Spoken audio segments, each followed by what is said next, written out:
Well, hello and welcome to Talk Leadership with Cedrick. We appreciate you joining us this evening.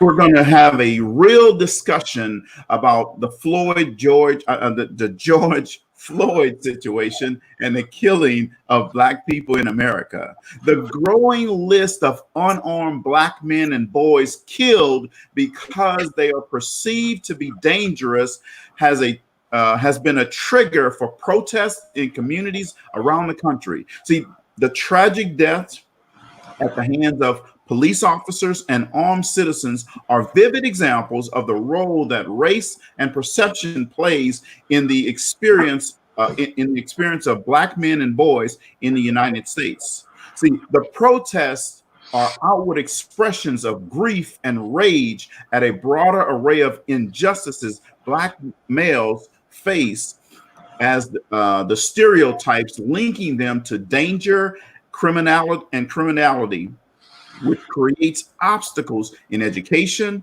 in the workplace, finding housing, and simply being seen as human. The paradox is that these injustices are occurring even as most Americans of all races and ethnicities reject racism. Through discussion, reflection, and action, we can move toward a more favorable future. Now, tonight, I have four distinguished gentlemen with me, and we're going to have a real dialogue and discussion. I want to introduce each of them. I'm going to start with Mr. Ryan C. George. Ryan is a native Houstonian that works in Austin, Texas for a tech company. Ryan is a proud Morehouse College graduate, and where he was really active on campus. And when I say active, he was really active on campus. He was a part of the Morehouse Student Ambassador Team, the Moot Court Team, and many other organizations. In spring 2016, the student body elected Ryan as the Student Government Association Vice President, where he served diligently on behalf of the entire Morehouse community. Ryan also had the opportunity to serve internships for Councilman Dwight Boykins, the Houston Forward Times newspaper, and State Representative Al Williams. One of Ryan's highest accomplishments is becoming an Eagle Scout, which is the highest award bestowed on a Boy Scout. He is also an active member of the Holman Street Baptist Church under the direction of our recently deceased pastor and shepherd teacher Manson B. Johnson II, where he serves as a minister and a leader of the Holman Street Youth Ministry. In his free time, Ryan enjoys spending time with his friends and family and reading. So welcome to the show, Ryan. Thank you. Next, we have a cousin of mine, Mr. Jared Clemens. Now, Jared is a political science PhD student at Duke University studying the politics of racial justice. More specifically, he asked the question, why do individuals support racial justice at certain times but not at others? Critically, he reviews the role that historical racism has played and continues to play in creating power structures that condition contemporary political efforts to achieve racial justice, particularly among those who identify politically as liberal. His work also considers the role that capitalism and neoliberalism play in maintaining racial inequality. Let's welcome Jared to the show. Thank you. Our next guest is Michael Smith. Now, Mike is a Lake Charles native. Mike is serving in his first term representing the Calcasieu Parish Police Jury District Number 2. Mike and his wife, Tricia, have 4 sons, Michael II, Bradford, Xavier, and they have 4 wonderful grandchildren. Mike is a proud graduate of Washington Marion Magnet High School. Woo, woo, go Charging Indians. As well. of Southwest Louisiana, now known as ULL. He is also the owner and agent of Big Mike Bail Bonds and Consulting Services in Lake Charles. Mike is an active member of Mount Calvary Baptist Church and the North Lake Charles Kiwanis, and also the Washington Marion Alumni Association. Mike also gives back to the community. He serves as a volunteer basketball and baseball coach. In his spare time, Mike loves spending time with his friends and family, and he loves ATV riding. I see him doing mud rides all the time on Facebook. Yeah, I'm glad to be here, man. Welcome to the show, Mike. Thank you for having me. Our final guest tonight, panelist, is Mr. Darren Brown. Darren is a global consultant specializing in advancing human and organizational performance. He specializes in organizational effectiveness, executive coaching, leadership engagement, change management, and organizational culture. He has over 25 years of business development and performance improvement experience in increasing individual and organizational performance. Darren is also a doctoral candidate with an emphasis in strategic organizational effectiveness from Regent University. He received his MBA in business and marketing from American Intercontinental University and a Bachelor of Science from University of Phoenix. He is also an adjunct professor at Belhaven University School of Business and Leadership. And he is also, with me, a certified leadership coach with the John Maxwell team. Let's welcome Darren to the show. So, guys, thank you again for coming on the show, and I'm looking forward to some good dialogue here. You know, this is a hot topic, and so let's just dive into the conversation. And I'm going to start off by throwing this first question. I want everyone to answer this question, but I'm going to start it off by sending it to Ryan first. The question is, what conversation are you having at home? Well, Ryan, you don't have any children, but everybody else that have children, what conversations are you having at home with friends and family about this George Floyd murder? Yeah, I think the conversation right now is it could have easily been me. And to be honest, we've all had the conversation. I've had the conversation with my parents when it first started with Trayvon Martin. And that was, I was still in high school, actually. I had to have that conversation in high school. I've now graduated from college and I'm 3 years out of college and we're still having the same conversation. And it's, you know, as much as you may be right, as much as you may be correct, as much as you may be polite, as much as the police officer may be disrespectful to you, it's still on us just to, you know, quote unquote, get home alive.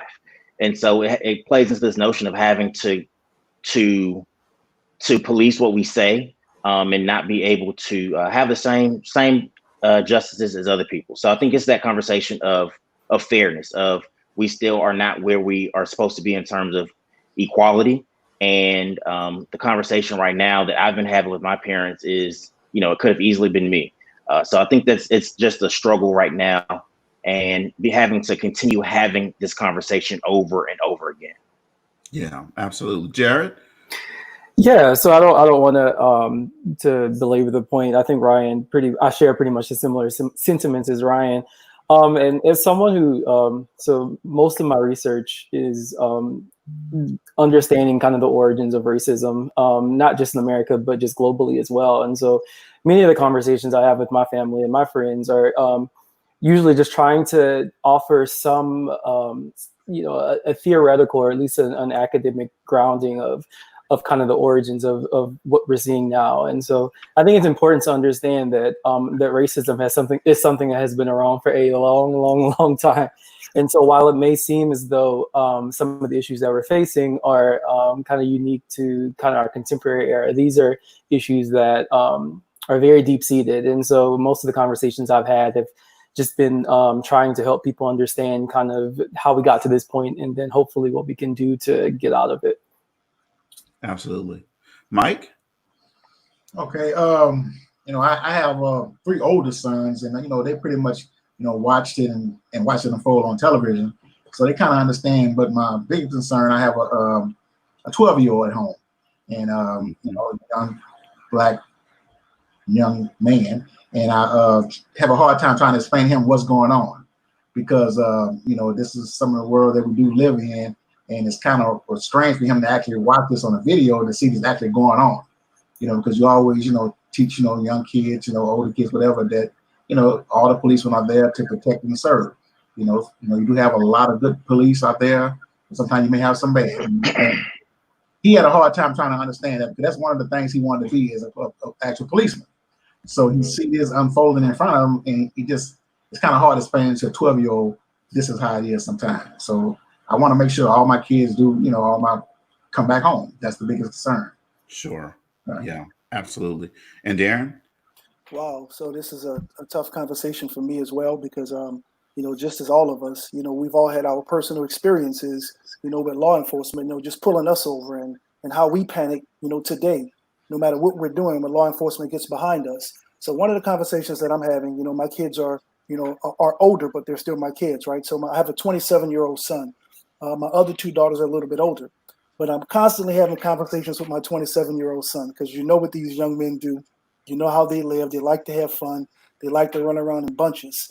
So one of the things that I'm doing with my son is just telling him how he has to make certain that he watches the projection and a perception that he's giving off, you know, to law enforcement and to authorities. You know, when you see a police officer, how to respond to a police officer. Don't make any immediate turns if you're driving, because all of a sudden they see that it's suspicious. I'm even talking to him just a little historical account, where police come from, how police started, you know, chasing down slaves. And then last but not least, how to play offense so you don't have to play defense. You know, making certain what to do when the police stops you, where your hands should be. Immediately flip that light on. Immediately put your hands on the steering wheel. Call that police officer. Yes, sir. No, sir. No, ma'am. Yes, ma'am. Let them know that you're not a threat, because any of us could be next. Sure, absolutely, and that's actually perfect in terms of the direction to give your son. I was having a conversation just yesterday with a group of people, actually within the John Maxwell team, and I said, you know, when my worries is when my son drove here from North Dakota and got ready to go back home, we said a prayer, but in our prayer we said, please, Heavenly Father, protect him from running into a racist police officer that may want to hurt him, right?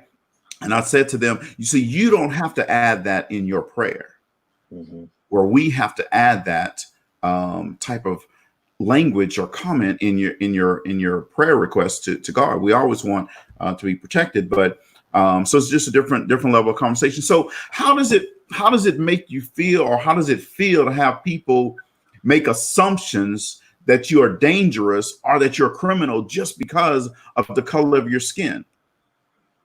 And any person can answer that question. So I'll jump in there first. You know, it makes me feel, sometimes it makes me, I want to be angry, right? I want to match the intensity with the intensity, but of course, you know, art of war, right? You don't match force with force. So if I allow it to, but said, I know why I'm here, and I know why I'm called, and I know what I'm supposed to be doing. So the system wants to make me feel, and sometimes you think it psychologically, it messes with your self-esteem. Yes. It messes with your self-confidence. You know, you start to wonder about your own value as an individual.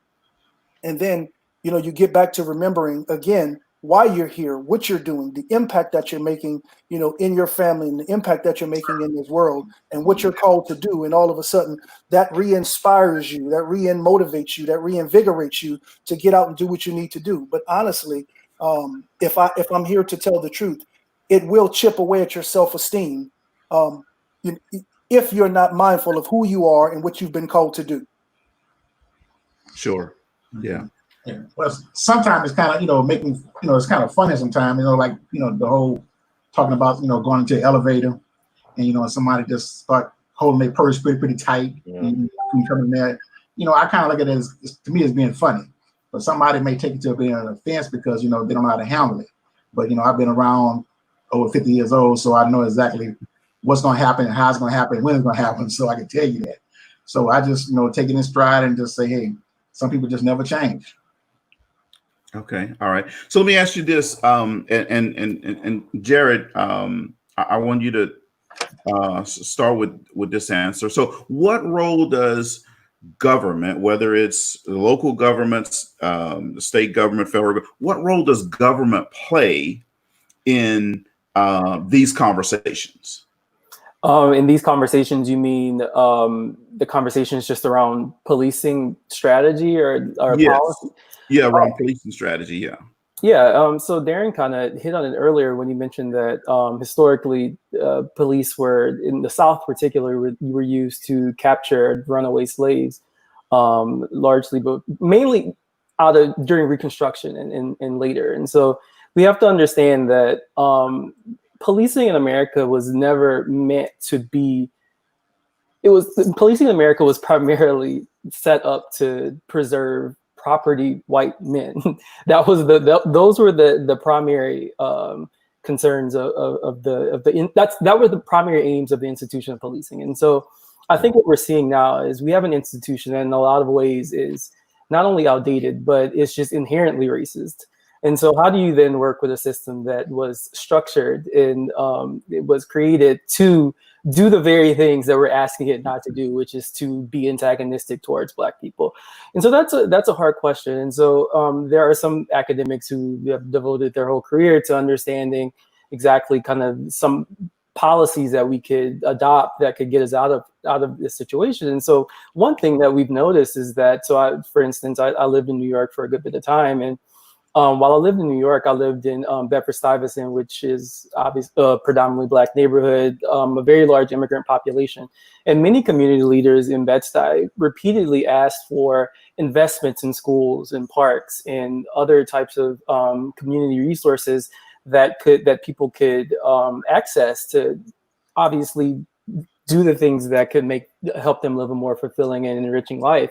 And the city oftentimes diverted the money that was requested to policing. And so, as we always say, if you look for certain things, you're bound to find them. And so when you have communities that are just constantly policed, it just ends up being, it's a setup for a terrible situation. And so we just really have to get really creative and strategic about really what it is we want the idea of policing to look like. But the current state is not sustainable.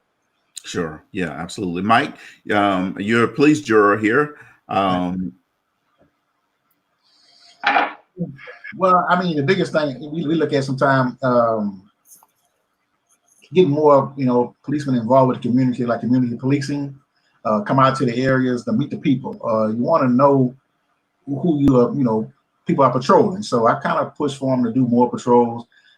They all come out there and do like seminars dealing with the elderly, the young people. So if they become more and more involved with the community, they actually know what's going on in the community, and everybody know one another. So that's my biggest concern, to make sure that we have more community police, more community activities for the police, and invite them in. Just don't come to the area when there's the actual problem. Just come in. Like I said, I do see a lot of them going around sometimes playing ball with the kids, just being more interactive. So, because, there's not always crime, but so there's always policing. So you want to make sure that you have a balance and they come out more in the community and interact with everybody. Sure. Absolutely. So, Ryan, I want you to start us with this question, because you're the young one of the group here. And I want you to really talk about this, because your age group is more actively involved in social media and social causes, right? So what does the media, whether that's print media, radio media, or social media, do they have an obligation to portray people accurately and fairly? And if they do, what is that obligation? So yeah, media, social media, all types of media, all those platforms play a huge role in our everyday life. And thankfully, someone recorded that video, posted it on social media, and instantly it went viral. Just imagine how many people did not have that opportunity to have a camera in front of them. Imagine how many people before social media didn't have, voices to tweet to, or be able to organize, I guess you could say. And I think that's what social media can be used for. It can definitely help. It can hurt, but I think social media is great right now for these causes. But at the same time, I don't think that tweeting is not enough. Having turning your Facebook page black for the day is great, but I don't think that is enough. But I think that the media has a large influence on how things are shaped, and also think that it's important to invest more in Black media, because it's Black media that will tell our stories accurately with real facts. It's Black media that's going to put our stuff at the forefront. CNN and MSNBC and Fox, they are our main platforms, but at the same time, we don't have the same advantages if we were to have Black media, if we were to have Black newspapers and be able to actually utilize them as we should. So I think if we could put more emphasis on definitely Black media, I think that we can definitely get our stories told the way that they should be. Okay. All right. So Darren, excuse me,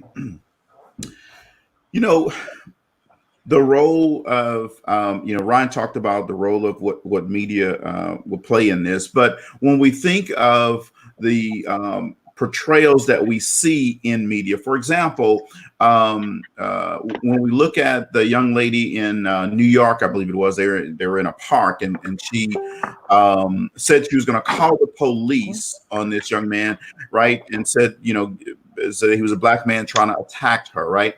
So when this broke on the news, I want to say first, did you see that incident? Absolutely. Okay, all right. So then when the news played this, do you think that they emphasized the right points initially for this, or do you think that they could have done a better job of identifying the issue here and help correctly identify this person for what she could have done to this young man? No. So they covered the story and they told the story for what it was. They did not dive deep into, the cause and the structure that allowed her to be able to make such a bold proclamation to him with the very intent of having the police to come out and do whoever knows what to this young man.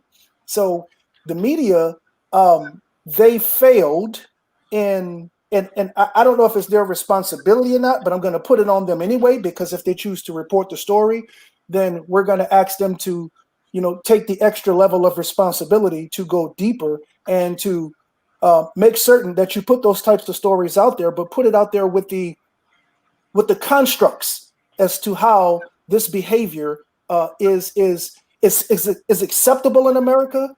What's the genesis of this behavior, and what are the consequences of this behavior? So when we talk about those three things, we talk about the constructs. That holds it up right now. We talked about the genesis, where it comes from, and then we can talk about the consequences, if her actions were successful. So to answer your question, did the media do a good job? The media did not do a good job, and the media does have a responsibility to check for veracity of stories that are put out there, to make certain that the truth is being delivered to the American public, because that's just what we live by now. We live by this information. Okay, all right. And Jared, so one of the in your bio, so the question that you asked, why do individuals support racial justice at certain times but not at other times? Do you believe that the media helps people buy in at certain times and not in other times, or just inherent in us as human beings to have that bias? So I don't want to say it's inherent in your to someone to be racist. And so the reason I say that is because there's a lot of research that shows that children don't recognize the idea, or they don't understand the social significance of race. So we know that race is not a biological construct. It's a social and political construct that is actually a relatively new phenomenon. So the notion of race really didn't come into being until maybe the late 16th, early 17th century. So with that being said, we know it's not biological, otherwise it would have been here since the beginning. So with that being said, like a lot of what is it's some of it is taught, like actually taught that these people are this or those people are that. But more of it is it's just the way that we're socialized to understand the world. And so there's a really good book that I would recommend that everyone read. It's called The White Racial Frame. It's by a sociologist named Joe Fagan. And what he argues is that essentially whites in America are systematically, essentially don't learn anything about the notion of race. So they don't learn the history of racism in America or broadly. And so for many of them, like situations like this are legitimately a rude awakening. But the catch-22 is that while they don't learn the issues of racism, they do learn that they, even if either covertly or just kind of inadvertently, learn that there are benefits, social and political benefits that they receive from being white. And so it's like a weird kind of dynamic that I think manifests interestingly. And so one thing that I think we don't want to think about is just thinking about racism as just being some type of like attitudinal or so-and-so hates so-and-so. And so the reason I thought the Amy Cooper situation was interesting, and this isn't something that the media talked about much, but Amy Cooper actually voted for Hillary Clinton in 2016, and so I think that's illuminating for a couple of reasons. One, because there's typically this notion that, you know, if you vote Democrat, that kind of absolves you from being a part of this conversation, which we know could be further from the truth. And second, it kind of shows you that just how deeply entrenched racism is. And so you can be the most sympathetic person in the world, and then at a moment's notice, you can lean into, for a lack of a better term, lean into your white privilege in ways that can be very detrimental to Black folks. So I just think we have to think about racism as being a very multifaceted phenomenon. Sure, absolutely, yeah. So not surprisingly, our brains automatically use categories. Our brain's use of automatic categories, is really risky with respect to race, right? The widespread stereotype of Black criminality makes it more likely that a cell phone may appear like a gun when it's carried by a Black person rather than with a white person. And there's been some data that shows that, right? Implicit bias refers to the process of associating stereotypes or attitudes toward categories of people without conscious awareness, right? Everyone has some type of implicit bias or unconscious bias. So my question to each of you is, does implicit bias or unconscious bias play a role in these type of situations? And let's start with Mike. It's kind of hard, but yeah, I would think so, because, just like you said, racism, is not, a person's not born into it. It's something like he's actually taught. A person is taught, sometime over the course of time. It just really depends on your social background, your social upbringing. Sometimes, like I say, it's just kind of hard to explain. But yeah, I do agree with that. It's kind of hard in this society. You don't want to make prejudice decisions. You know what I'm saying? But people do have the actual mindset, and they may think that it's a cell phone in a white person's hand, or maybe maybe a gun in a Black person's hand. So it just kind of been like within. And like I said, even myself, as today, I ride down the road and I may see a policeman, it just kind of crunch up a little bit. So that still goes on, from based on my early day up until now. So yeah, I definitely agree with that. Sure. Sure. Darren, you want to Yeah, answer? I'll jump in there. So I'll touch on a few things, and I'll keep it under two titles: social learning theory and cultural indoctrination. So Mike was just talking about how it's taught. That behavior is learned, right? That behavior is learned. So whether you're intentionally taught that behavior or not, from a racism perspective or a racist perspective, you literally learn this behavior from the people that you're around. You learn it from the television shows you watch. If we think back, Cedrick and Mike and Jared, to some of the shows that we watch, Ryan, I won't leave you out because we some old people over here, right? But if you think back, some of that stuff was inherent in some of the shows that we watch. So when we talk about social learning theory, you don't have to be taught. You just have to observe. And when you observe, you learn these things and you learn these behaviors, and you learn that Black is associated with darkness. Black is associated with wrong. You look right in the dictionary. White is associated with what? With pure, with clean, with pristine. So just looking at these particular words, right, and how they're associated. And then last but not least on this, this is something that I talk to people about often, right? I talk to people about racists, and I talk to people about racism. I know I have. I can't speak for you, gentlemen. When I was younger, I said, that white boy, that white person, that cracker, that this, that. That was me being racist. That was me having a racial outburst toward another ethnicity, right? Right. So we all have some biases that you talked about. But as we grow older and as we mature, we know how to control those things, and we know what's right and what's wrong, and we behave in that manner. Racism is the key. Being racist is not good, but racism is having the power to oppress another group or ethnicity because of your racist views. So that's where we have white people with money who come into power or politics or police because they have the ability to oppress someone with their racist views. And that's what makes racism. Sure. Question. Like you said, it's kind of like, we grew up in a time where we, watched like All in the Family. I don't know, these days a show would be on TV like that. When you had George Jefferson going against Archie Bunker, calling them different names, white this, black this, whatever. So I don't think it would go on TV today.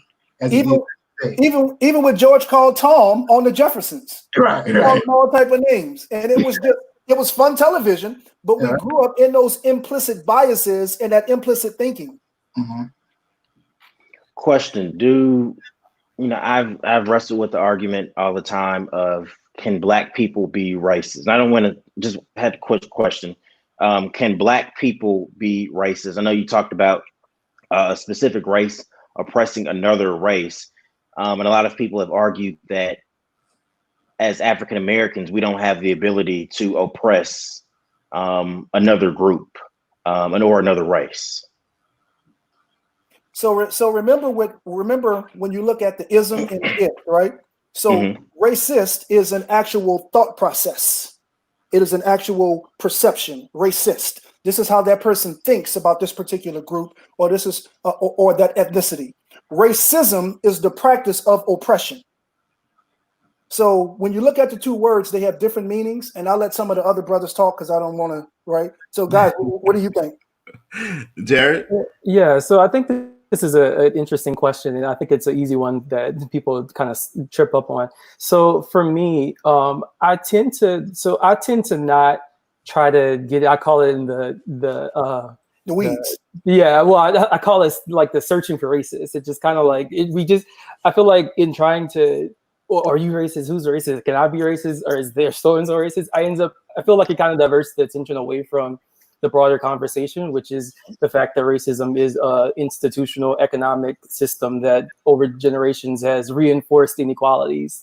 And so what I like to do is I say that everyone can have some form of prejudice. And I think that it's a better way to, because I think the term racism racism for a number of reasons, it just kind of forecloses any opportunity to be able to have any type of constructive conversation. And so what I try to say is that when we're talking about people having preconceived notions or biases towards someone else that usually manifest in some type of negative treatment. I say anyone can have prejudice. I mean, I could have a prejudice towards someone who wears a purple shirt because I don't like purple. I'm just using an example. But like Darren said, when we talk about racism, like these are institutions, these are laws, these are systems that have over years kind of been constructed to keep a certain class of people in a lower position. And so I think it's more constructive to have the conversation about racism versus just saying, oh, well, who's racist, who's not racist? And then you get into questions of, well, if I'm poor, can I be racist if I don't have power? And then it just ends up kind of muddling the whole conversation. So I personally try to keep prejudice and racism kind of divorced. And I find that when I do that, we're able to have a more constructive conversation about the structural nature of racism. I love that, Jared. Thank you. I love that. I'll take that. Definitely. Prejudice is a much better term. Thank you. Yeah, absolutely. Sure. So how do we reduce these implicit or unconscious biases? What actions do we take? Anyone can start. I'd like to get some feedback from all four of you, because this one could have a lot of different opinions on how do we impact implicit bias. Are we speaking specifically in the realm of policing or just generally? So, yeah. So I'm specifically talking about implicit bias. Could be very, very. I want to just like target when a Black man is walking down the street and you cringe, or you move to the other side of the street, right? Whereas if that same person, same demographic, the only difference is that person was white, you would continue walking down the street, right? So in that context, how do we impact that, improve that? I think it kind of plays into respectability politics. And I think it's kind of hard for us, it's like we can't be ourselves because we're so busy trying to make other groups comfortable so that they can walk across the street, so that when a lady is walking and I'm walking we're meeting each other, she crutches her purse, as opposed to, like you said, someone else, she's fine. So I think it just kind of plays into respectability politics of the whole, you can't say pull up your pants, or you can't say, speak a certain way, quote unquote, because, we've seen people who meet all of that criteria and they're still targeted by these African Americans are still targeted by police officers. They're still, at work, they can't be their full selves. So I think I genuinely don't know the answer to that because it's hard with the respectability politics of trying to be your full self while still trying to make someone else comfortable. Okay. Jared? Yeah, so I think this is a great question. And so I think it's going to be, unless we could get PBS or something to air a nationwide like implicit bias thing, I don't think that you're going to be able to get everyone to engage in that type of learning process. So what I think we should focus on is recognize that there are very specific instances where implicit biases or these prejudices that we have can have very real impacts on people. So we know there's a lot of research that shows that there's a great deal of prejudice in bias in medicine, for instance. And a lot of doctors often don't, I mean, Serena Williams was very transparent about this. And, she experienced a lot of pain and complications with her pregnancy and repeatedly said to her doctors and to the medical staff that things didn't feel right and she was experiencing pain that she didn't think was normal. And, they essentially told her, it's no big deal. This is normal. But what we know is that there is an implicit bias towards Black women being able to experience a higher pain threshold and other things like that. And so oftentimes they don't get the treatment for a Black woman in Brooklyn who actually had gone to a hospital to get tested for COVID. And she described the symptoms she had been receiving. And they essentially told her, oh, it's normal. Like you can handle it. Again, that goes back into the biases that we have towards Black women and pain thresholds and always being a strong Black woman and so on and so forth. And then same with policing, like we've talked about, there's bias towards Black men because of the relationship or the ideas towards with Blackness being dangerous. And so I think what we should do is focus on those jobs and those areas, whether it's medicine or teaching or law enforcement, where we know implicit biases can have very, very, very real impacts on people, and it could easily mean their livelihood. And so I think we can put safeguards in place. Maybe don't equip cops with certain tools that could easily take someone's life, or don't equip essentially have second opinions in the hospital. You know, if a doctor is hearing what a patient is saying, and I think there are mechanisms that you can put in place to kind of minimize the impact of implicit bias in areas where they could have very real consequences for people. Sure, absolutely. Anyone else want to say anything on that before we move on? Yeah. So where our country is right now, you know, we're at the point of, you know, revolution, which means that we have to do some revolutionary things, some things that we've never done before. And Right. I think that it's important that, you know, I see two things, and they might be far-fetched, but it's things that we still can do. We still can try, and maybe somebody can better those ideas. I'm ready to get rid of all the terminology, black, white, and all of that other stuff. I'm ready to get rid of that terminology. Why does that still exist? Why does that still make room for us to say, well, oh, I'm black? For America to take a census, look where that has gotten us today. So I'm ready for that to completely go away, those labels, because the moment we label someone, then that's what they are, right? That's number one. The labels can go away. Number two, we have to do a much better job in all of our places of education and our workplaces if we want to see this country, you know, move to a better place of a united front and to kill some of those biases.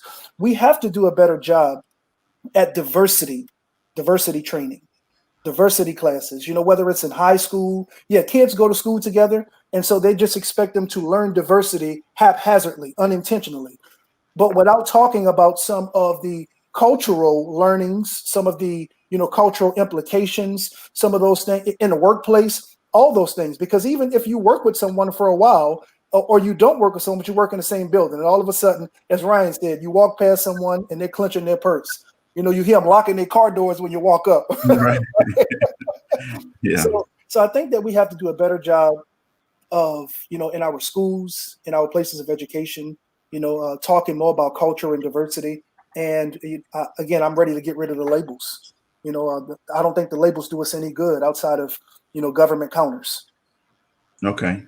Well, Go ahead, Derek. Can I just two-finger the point about getting rid of the labels, because I think that's a really interesting proposition. So I did some research on understanding race and racism in France, and so they actually don't take any census information or document at all race in France. And so essentially the only thing they ask in the census is whether or not you're a French citizen, and I think your nation of origin if you were an immigrant. That's it. There's no race, there's no ethnicity, there's nothing like that. The issue is, and I think that this is an ideal that eventually we should strive towards, because I agree, I think the categories, they're markers. And so for a lot of people, the idea of black has just been so steeped in like all these notions of violence and so on and so forth that we know are not true, but that's what people associate with it. But what happens in France is that essentially we know that a lot of the issues that are associated with race and prejudice and discrimination and so forth still exist. And so when people actually contest these acts of discrimination, the French government was like, we don't have race here. I mean, there's no data, there's no information, so you can't prove it. And so I think that is what we should be striving towards. I just wonder how we can both recognize that there are historical inequalities that are going to result even if we got rid of it, while also saying that these categories ultimately are meaningless and they only exist to discriminate. So it's like a weird kind of balance you have to strike, I think. Dichotomy, yeah. Yeah, absolutely. Go ahead, Mike. Yeah, you know, I just think, you know, this should be an ongoing event. You know what I'm saying? 365, you know, just every day, because we have to preach it, have to teach it, have to change everybody's mindset. You know, just what happened to Mr. Floyd, which is very, very tragic. You know, it kind of brought everybody together, but this needs to be ongoing, just not for 2 weeks and then we stop and then we go back to, so say, normal. So you know, I think, you know, like I say, you know, having the labels, you know, sometimes we don't understand, you know, why we have to answer that question on a job application. Why does it matter? You know, I'm black, white, whatever, it doesn't matter. I can do the job. So, but I just think, you know, just ongoing social, education about race. Just keep it going. So hopefully one day this will turn around. Sure, absolutely. So I'm going to go to a question that someone posted on Facebook, Jared Joseph, but there's like 4 questions in here. So I'm going to kind of break this down. First of all, his question was, and anyone can take it, says, what are the goals of the protests and riots going on in America? Now I'm going to say this first. So first of all, there's a difference between the protest and the riots. Okay, there are people that are set up to do some of this stuff. So we have to separate those two. But I'm going to stop there. I'm going to let you guys, because you're the experts, I'm going to let you guys jump on that and answer that for him. So I'll jump in first. Okay. The goals of the protest and riot. So when you talk about it, so Cedrick has already differentiated, the two of what they are. And I say this, what happened to Mr. Floyd was a horrible thing. And I think Mr. Floyd, and I think a lot of us believe that, was the straw that broke the proverbial camel's back. There are a number of issues out here, and I have some of those issues that when you talk about what the goals were, right? So number one, criminal justice system and criminal justice reform. We've been crying for that for years and nothing has been done. I've been posting and spreading pictures, before my time. I'm 47 years old, of police mistreating African Americans, spraying them with water hoses, sicking dogs on them, doing those things. Police have been constantly found to be, innocent of crimes against African Americans, killing no matter what it's been. So while there's not a defined goal, these are some of the issues that's boiling over, and we know what they are. They're understood. Criminal justice, healthcare inequalities, not just healthcare going to the doctor, but mental health. So guys, as we know, many of us, our parents and forefathers, once they came out of Jim Crow, the generation before them, once they came out of slavery, they never received, out of the cotton fields, they never received any mental therapy. When we were young and kids, right, Cedrick, Mike, Jared, I'm not certain, right, but we were teased about going to the counselor to get our mental therapy, issues taken care of. Oh, you go and see a shrink. Remember that? Right. So we were teased about those things, and we never, received the proper health care nor the proper mental health. And then now we're talking about education, right? And it's not just about college, because there is a number of places to get educated. And though many of us have high levels of education, there are a number of places of education. But here is one of the places where we struggled for education, and we still struggle for education today. We were never taught finances. Nobody ever taught us anything about credit. Nobody ever taught us anything about money. And Cedrick, you know this just as well as many of us do. Not learning about finances and not learning about credit. And credit, the basis of credit is personal development, because it's all about credibility. And nobody ever talked to us about personal values and education from an educational perspective, about credibility, about integrity. That's all credit is. How well you've kept your word when somebody loaned you some money. It's about your credibility and integrity as an individual. So we've been undereducated, under healthcare, criminal justice reform, and personal development, man. So those are really the goals that we're fighting for. And I won't say personal development as much, because a lot of people don't fight for that. Right? But education, in all forms, including financial, healthcare, including mental health, and criminal justice reform, prison, and policing. Those are the goals that we've been fighting for. And Mr. Floyd was the camel that broke the straw that broke the proverbial camel's back.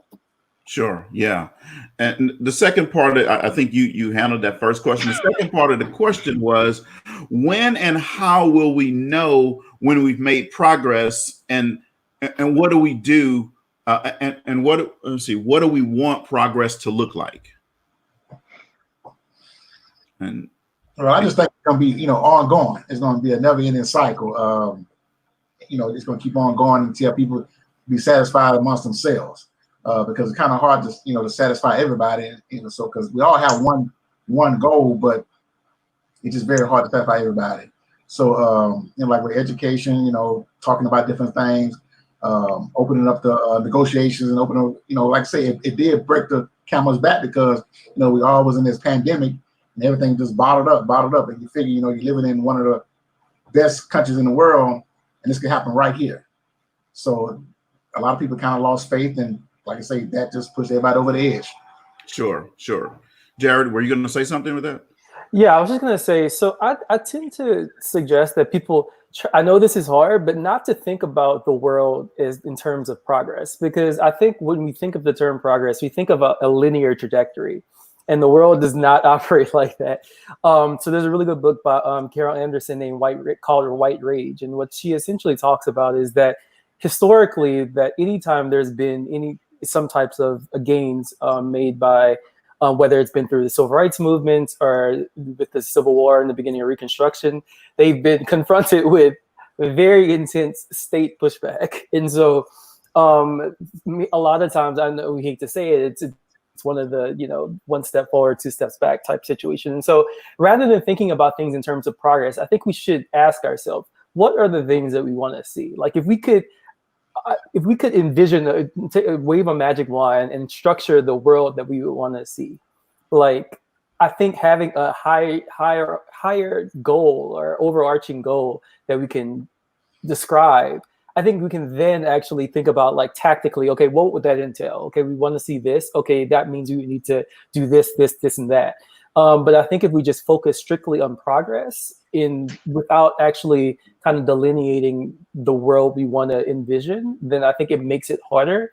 And I think if we get so caught up I think it's also a way to become just kind of disenchanted and disappointed with the whole situation. And so I just think we should be careful about thinking about the world in terms of a linear progression versus like one that is kind of like a sine curve, just up and down, up and down.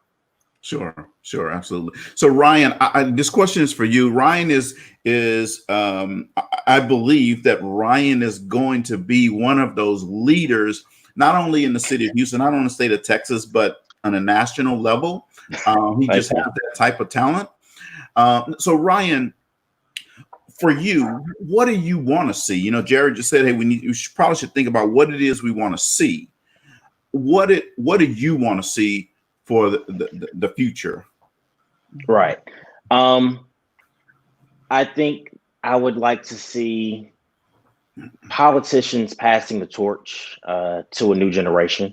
I think that we've tried so many different ways with politics. And I'm not saying that we should just think our politicians are our saviors, but I think it's time for a lot of these politicians to pass the torch. And I think specifically in this situation, some people literally just want the other three officers involved in the George Floyd case to be convicted as well. And so a lot of people are, as everyone has seen the quote by now that Dr. King is saying, a riot is the language of the unheard. And so I think that this generation is approaching things differently than per se, Dr. King and the peaceful protest. And I'm not saying that the rioting is right or wrong, but I think that it is a response to what we've tried so far. We tried the hashtags, we've tried the kneeling, we've tried the peaceful protesting, we've tried making our profiles black, all that kind of stuff. So I think that right now we just want to see viable change.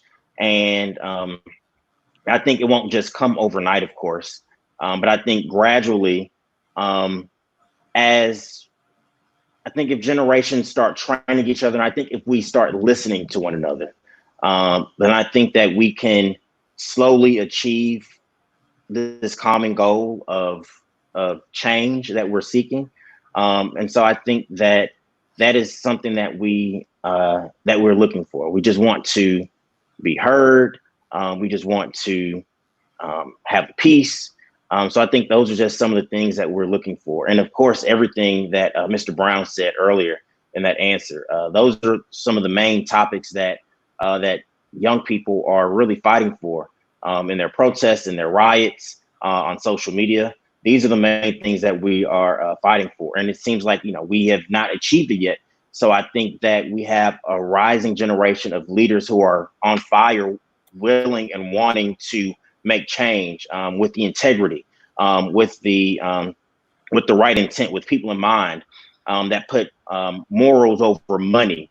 And I think that when we start being able to have generations training the next generation later, then I think that we'll be able to make some type of viable change. But I think that there is a rising generation of leaders that are on fire that are willing to make change. Okay. So can I mention one thing real quick? Number one, absolutely. Ryan, you made me feel old talking about Mr. Brown. Sorry. It's all good. It's all good, right? Mr. Darren. Okay. So I just want to give kudos for a couple of things that Ryan said, and I want to make 2 points and just 2 words: collectivism, group economics. We got to get back there. In order to make that happen, just like us 5 men are together right here, right now, we live in a place of individualism. And everything around us has been based off individual performance and rewards. And so here's what we said: Negro, I got mine, you better get yours. We have to get back to a sense of community, a sense of collectivism, a sense of group economics, pooling our money, getting together, starting our clubs, making certain that, okay, look, Ryan, you got your credit score 800, we getting our credit score 800, right? We want to be able to do those things to be able to gain and get that access. And until we can do it from a united front, right? Mm-hmm. We can't stop our young men from getting shot in the street. It's our community, Black men. It's our responsibility. That's not happening to Middle Eastern people, not happening to Chinese people in America, no other race. And what race, I hate to say this because I'm one, but what race of us are the most separated from a male perspective? Black men. We got to get together. Okay. All right. So we're getting close to 30 after the hour. And so what I want is for each of you to look in this camera. There are people of different races, different socioeconomic backgrounds, different sexual orientations. They are listening to you right now. I want to start with Mike, and we'll go Mike, Darren, Ryan, and Jarrett. I want you to tell them, what can they do to make a change in their community? What impact can they have on this racial tension in the U.S.? Okay, well, I always say, get involved. Make sure that you try to make a goal every day to come out there and reach someone, teach someone, grab somebody, and make sure that you take care of that person to get them involved in your community. The biggest thing we're trying to fight now is people voting. Like Ryan say, they have a lot of young leaders out there, but I'm always trying to figure out how to get them young folks to the polls. That's my biggest concern right there, because I know, I can't do this forever. So, voting, that's my biggest push. Getting more involved in your community, getting more involved in schools, making sure that the schools, stay open. Make sure that, just got to help people, because, we are put on this earth for a purpose. And I always say, make sure you fulfill your purpose and make sure you do something to help the next man. Like Mr. Brown said, I got mine, you have to get yours. A lot of people feel that way. I mean, I always say a person does not really worry about anything if it doesn't affect their front door. You know what I'm saying? If it doesn't come to their yard or whatever, they don't care. I live in Lake Charles. I used to always say, a person, have a car, a house, a job, they just sit. That's it. But like I say, we have to, change the mindset. Like I say, get everybody credit score up, teach financial literacy at a young age. Make sure, no one ruins their credit before they make it to college or in college. So it's all about education, and make sure you do something to, uplift your community instead of tear it down. Awesome. Darren? So I think something that other groups can do, number one, mentor someone. Reach out and mentor someone to be able to understand their cultural background. So if I can talk to, people of other race, other ethnicities, I would tell them, seek someone that's in your community, seek someone that's in your workplace, and reach out to them and establish that connection, establish that relationship with them in order to be able to understand their perspective. Because what we're missing in this country, we're missing empathy in this country. That's one of the things. I didn't say sympathy. You don't have to feel sorry, but it's important to be able to understand somebody's perspective, where they came from, understand culture and understand trauma, and understand how it impacts some of the behaviors that you're seeing today. So mentorship, empathy, and understanding culture and how it plays a role in a person's behavior. And that would truly help us to have a greater understanding of our collective community. Awesome. Ryan? Listen to others, listen to other people that don't look like you, that don't think like you. I think that is I was listening to a sermon this morning. Someone said that America's greatest problem is that we don't listen to one another. So I think we should take some time listening and just hearing someone else's perspective. You know, why did you vote for Donald Trump? Why did you decide to, anything? Listen, learn more, read more. I think that people can learn so much by just simply reading. And I think that not getting your information necessarily from social media, being more than a social media activist, using your privilege for those people when you're at parties, when you're at in those settings, challenging those executive boards at your company to make sure that the company is diverse, to make sure that that they're not all white men on your board. So I think that those things are some things that that other groups can do to make progress. Sure, absolutely. And Jared? Yeah, so I think everyone else has already made great points, so I won't beat a dead horse. But I'll just leave everyone with this one quote that's actually my wallpaper from the late Toni Morris, and it's the function of freedom is to free someone else. And so if you're in a position to do something for someone, to make someone's life better, do it. And don't think twice about it. And I think we have to understand that until all of us are free, and until all of us can take freedom for granted, none of us will ever be free. And so once again, the function of freedom is to free someone else. I absolutely love that quote, Jared. I'm going to have to take that. I love that. So for the audience, here's what I want. I want to give you a couple of questions to take away.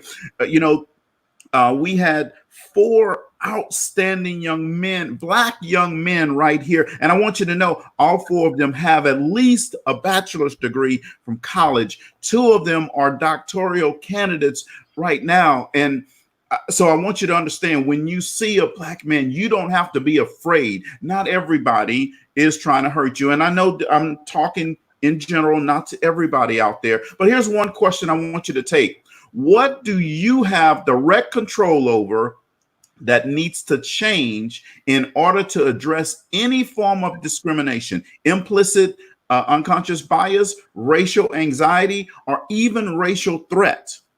Right. So what do you have direct control over that needs to change in order to address any form of discrimination? That's the first question. The second question for you, audience, to take is, what institutions in your community need to change to address these forms of discrimination? You see, when you take these 2 questions, they're not yes or no questions. They're questions that's going to make you dive deep within yourself, have the conversation with your family. Right. And I know it's difficult sometimes, but everything worthwhile is uphill. If you want to help make a change in America, if you want to help make life better for every citizen, you will take these questions and have that conversation. I love this quote. The function of freedom is to free someone else. Take these questions and help free someone else in your community. So I want to thank you very much, first of all, to my panel for coming in tonight. Audience, if you enjoyed this discussion tonight, just type yes for me in the comments. That's what I want them to see. All right. And then we're here normally every Monday night. Today, this is a special session.